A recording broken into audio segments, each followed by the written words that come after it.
karakter ya, karena tidak punya terima kasih gitu.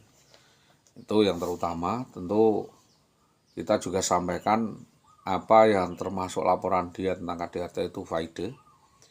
Jangankan pegang dia, wong dia itu anaknya bapaknya, dan bapaknya juga nanti kalau marah bisa nembak kepala saya.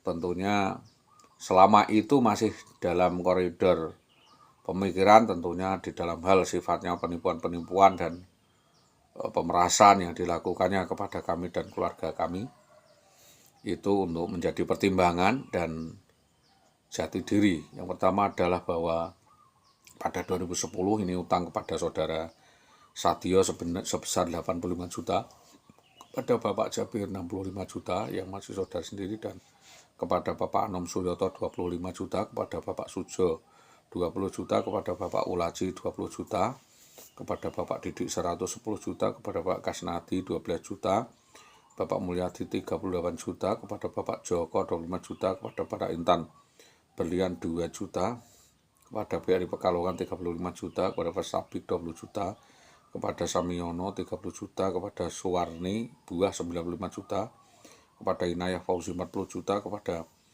BKK Padi Kota 40 juta, emas ibu saya 50 gram digadekan, dan 12 sertifikat digelapkan. Jadi nanti kita akan gelar klarifikasi daftar penipuan IWW tersebut, bahwa juga mengemplang duit arisan-arisan kendaraan bermotor di wilayah Winong. Dan semua utang itu tidak ada habisnya dan tidak diselesaikan. Dan dia memilih melarikan diri dengan mencari backing seorang oknum anggota polisi. Dan diketahui baru-baru ini jumlah mutaakhir sekitar 500 juta dan tidak ada pertanggungjawaban. Dan tentang hutang tanggungan itu, satu, melalui satu insentif tunjangan gaji kemahalan. Akibat semua kelakuan perbuatan itu, kami sudah menyampaikan kepada inspektorat, kepada BKD, kepada Dinas Pendidikan, Kepolisian, terkait waskat jabatan. Namun hingga sampai dengan sekarang permasalahan demi persoalan itu belum ditanggapi Dinas Pendidikan. Mohon agar lembaga donor LSM Media membantu upaya kemelut penyelesaian mafia di Dinas Pendidikan SD 03 Tambak Romo di kriminalitas pidana. Tentu hal demikian ini atas kerjasamanya kami sampaikan banyak terima kasih. Jadi jangan melihat ke permasalahannya itu saja, tetapi melihat duduk permasalahannya juga dengan duduk bersama.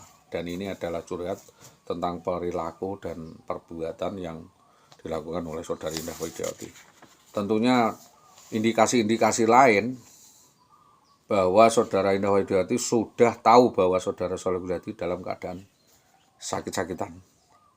Waktu itu mulai saraf, ginjal, dan yang lain-lainnya, tekanan sosial ekonomi, dan keluarga bingung akibat tekanan yang dilakukan oleh Indah dan keluarganya dari Magelang. Jadi sudah ada friksi bahwa Indah ini mau diceraikan dari saya.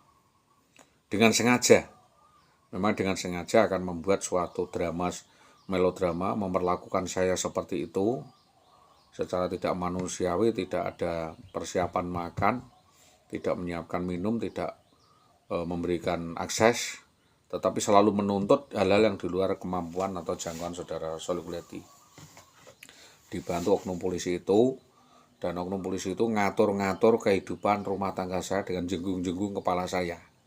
Ini permasalahannya. Jadi dengan sengaja IWW ini bergaya hidup mewah, pesta-pesta, arisan, belanja-belanja yang tidak bermanfaat, tanpa memerhatikan pemasukan dan usaha-usaha keluarga.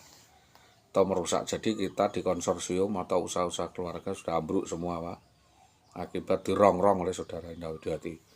Pernah sekali tempo itu melakukan kerjasama membuat usaha roti apa-apa dengan seseorang, nyewa ruko, bangkrut, Pak.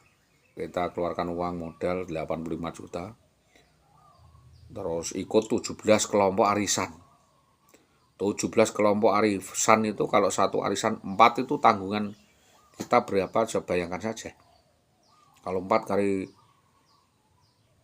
kali 10 saja itu 40 juta loh, Pak. Jadi 4 kali 10 ya 40 juta.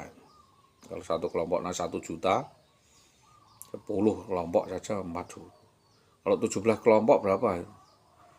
Dan diduga ada unsur asuransi, Pak. Jadi memang dengan sengaja akan membuat dan memperlakukan SH secara tidak manusiawi. Terus diduga memang ada sindikat atau vendor yang menggelar atau menyetir saudara IWW untuk menjadi mesin ATM atau menjadi senjata ATM untuk menyerang keluarga kami. Jadi dengan sengaja merancang mengotak sebuah kejadian sehingga kejadian itu seolah-olah kami yang melakukan sebuah kejahatan. Ada proyeksi atau skenario seperti itu.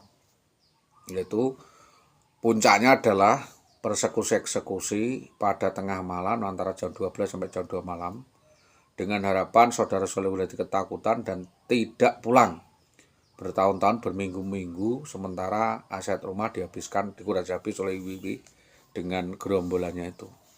Jadi sudah ada unsur perampokan bahwa perlu diketahui belakangan ada 5 atau 6 sertifikat digelapkan di bawah lari entah atau akan diborkan dan sebagainya. Jadi jauh hari sudah memindah tangankan dan mengalihkan aset saudara Soleh ke tangan orang lain dan melakukan fitnah pembunuhan karakter seolah-olah terjadi KDRT, padahal KDRT itu faide atau rancangan saudara IWW sendiri karena tidak mau bertanggung jawab tadi, bahkan sering melakukan upaya penelantaran,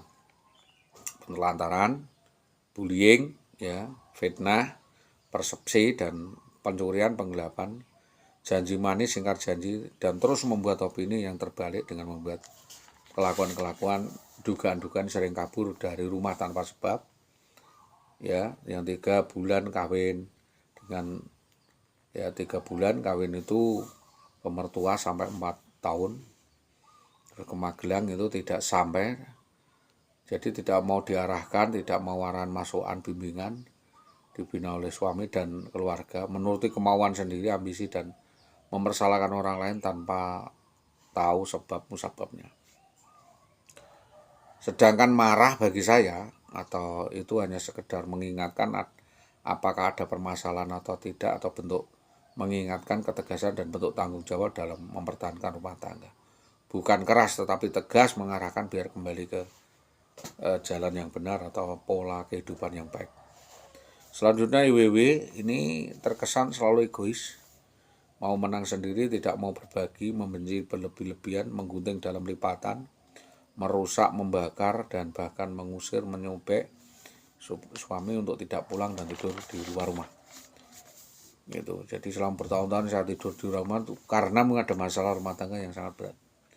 Indikasi lainnya diduga sudah lama berhubungan dengan laki lain dan memasukkan laki-laki lain ke rumah. Kita tidak mau nuduh, pokoknya ada laki-laki lain. Ini ketahuan terakhir masuk ke rumah saya Sukandar, admin Ningsih. Jadi kemungkinan besar yang mencuri dan menggondolari itu Sukandar, lalu dia menuding Bambang Permati. Jadi kalau Bapak Bambang itu tidak benar berarti ada orang lain. Dan dalam hal itu saya pura-pura tidak tahu dan pergi kemana menahan diri karena di situ ada hukum malu, Pak.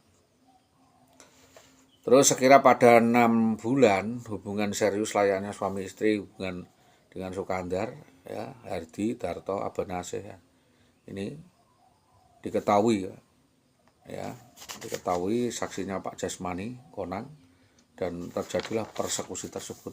Kita sudah melakukan penyelidikan, ya, sampai dengan sekarang dengan harapan dampak dan demi dampak itu untuk meminimalisir dampak ada petunjuk yang jelas. Dan alur dari cerita ini pada kaitannya adalah ada hubungan politik yang saling kita kenal dengan pendulumnya itu. Jadi saya mohon, ini visi misi saya mohon adanya peristiwa ini untuk senantiasa dapat diungkap dan siapapun yang terlibat dalam rancangan pelaku dalam persekusi dan penganiayaan kepada saya, penculikan dan perampasan saudara Indah dapat senantiasa diungkap, dituntut, dapat segera ditetapkan tersangka utama, siapa pemain wataknya, siapa pemutar balik faktanya, sebab seminggu kemudian dia hilang, dia kirim utusan atas nama Mulyono, koordinat Cengkal Sewuman dan lain sebagainya, tentunya itu keterangan yang lebih jelas. Akan hal ini mohon agar kepolisian mengungkap, agar adanya sindikat jaringan di dalam SD 03 Tambak Romo, di Desa Tambak Romo, dan di keluarga Sutomo. Mohon ada keseriusan penanganan oleh Polsek Tambak Romo. Nanti untuk dikoordinasikan, kalau tidak mampu dilimpahkan ke Satreskrim Polres Pati. Jadi kita meminimalisir permasalahan agar ada upaya tertentu dan waskat nanti sebagai laporan di BPKAD dan BKD. Itu tentunya yang dapat kami sampaikan. Atas kerjasama yang baik dari semua pihak kita sampaikan terima kasih. Selamat pagi. Assalamualaikum warahmatullahi wabarakatuh.